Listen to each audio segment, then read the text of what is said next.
So, you've been thinking about buying an investment property in Irvine. Should it be condo or house? Let me break it down for you.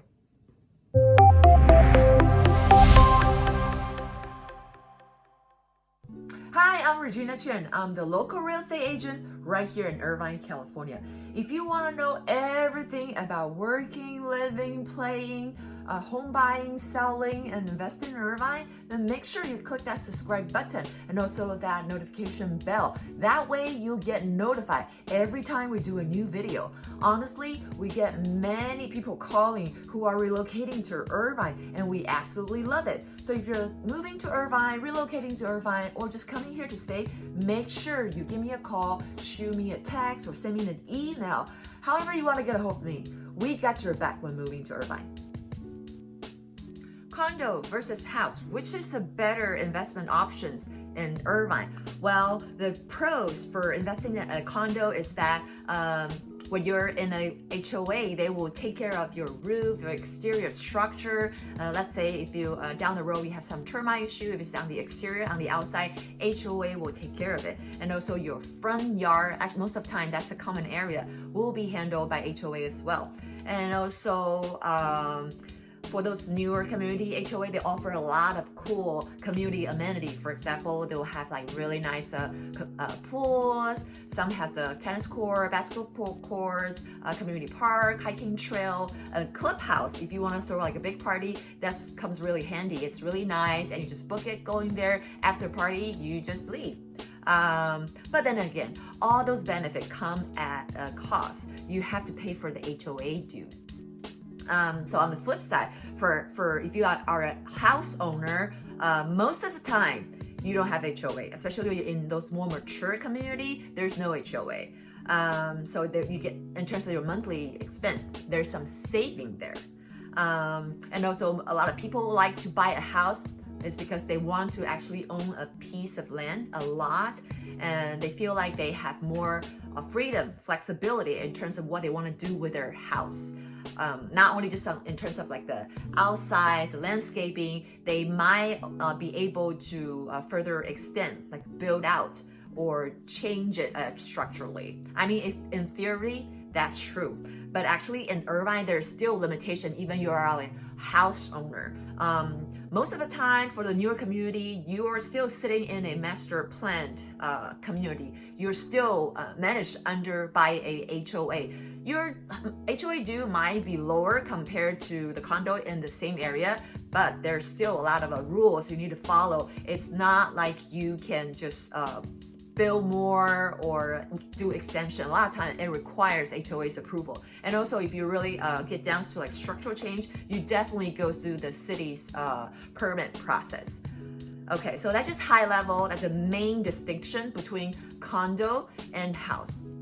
But when it comes to investment property, there's actually more things to think about. I wish it's just like one thing I can help you pick. It's gonna be a condo or house is a better fit for you. But I'm gonna list out all the factors you need to take into consideration before you make a wise investment decision. Number one, your investment budget, the price point. I want to be realistic to tell you that today in Irvine, we're in September. The cheapest single family home on market is $745,000. So if your investment budget is below that, you pretty much don't have you don't have to make any decision between condo and single family home. You can only buy condo. Number two, total cost, total investment. So when I was talking about total investment, I mean that we have to look at totality, not just the purchase price. You need to build in your closing costs. If you're buying it with mortgage, you have to consider that your interest costs. And also on a monthly basis, you will be, if it's a condo, you'll pay for the HOA due. On an annual basis, don't forget about the property tax and middle roof special tax assessment. And also, if it's an older home, you need to factor in the estimate maintenance and repair. That's another reason why we can't just say right off the bat, it's better to buy a condo or a house. We need to consider their condition and the age. Just give one example. You might buy a brand new condo, the HOA looks very high, but if you're like a option, your plan B, your alternative is buying a like an older single family home.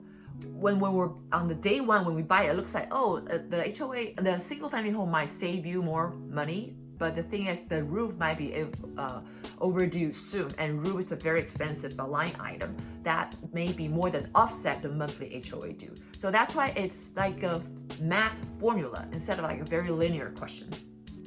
Now we know our investment expense, our cost. Now we have to look at the revenue, your investment revenue. So when it comes to investment property, there are two ways for you to make money. One is your cash flow, meaning that every month you're collecting your rental. Hopefully that's higher than your monthly expense. That way you have a net gain every month.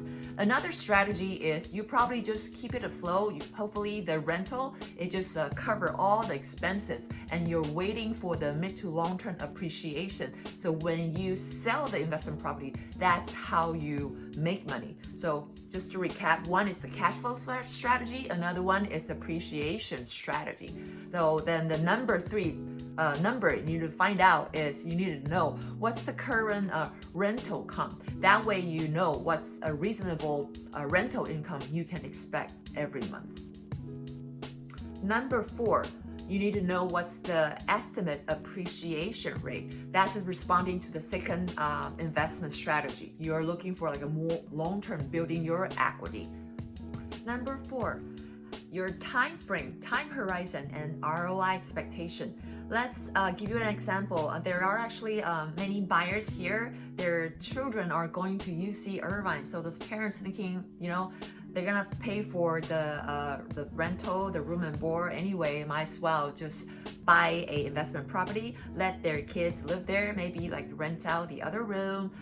So if you have certain timeline, let's say that after 5 years, you're thinking about probably sell it and give that money to maybe for the kids like going to like grad school tuition, or they're ready to start their business. Just give them a fund for future use. Then you're looking like a shorter time span versus you gonna hold it for a long time. That way we will come a different list of property that meets your criteria. So that's another important piece when you're considering doing investment. I really hope you find this video helpful. If you've been thinking about investing in Irvine real estate, give me a call, shoot me a text, or send me an email. I will love to lay down everything for you so you can have that clarity and know your options. I'll see you till next video.